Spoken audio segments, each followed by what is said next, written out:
মই শ্ৰী হিমন্ত বিশ্ব শৰ্মা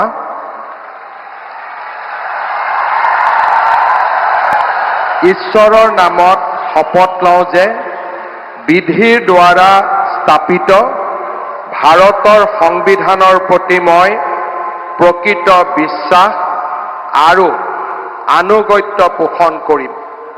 মই ভাৰতৰ সাৰ্বভৌমত্ব আৰু অখণ্ডতা অক্ষুণ্ণ ৰাখিম।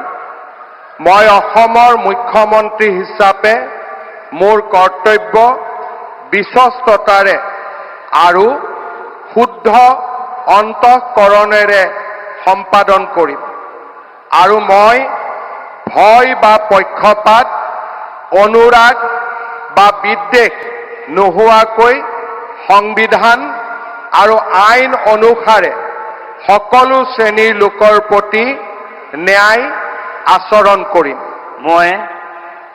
মই শ্ৰী হিমন্ত বিশ্ব শৰ্মা ঈশ্বৰৰ নামত শপত লওঁ যে মই অসমৰ মুখ্যমন্ত্ৰী হিচাপে মোৰ কৰ্তব্যৰ যথাযথ সম্পাদনৰ বাবে আৱশ্যক হোৱাৰ বাহিৰে মই এনে বিষয় যি অসমৰ মুখ্যমন্ত্ৰী হিচাপে মোৰ বিবেচনাৰ বাবে অনা হ'ব বা মোৰ জ্ঞাত হ'ব তেনে বিষয় মই কোনো ব্যক্তি বা ব্যক্তিসকলৰ ওচৰত প্ৰত্যক্ষ বা পৰোক্ষভাৱে অৱগত বা প্ৰকাশ নকৰিম।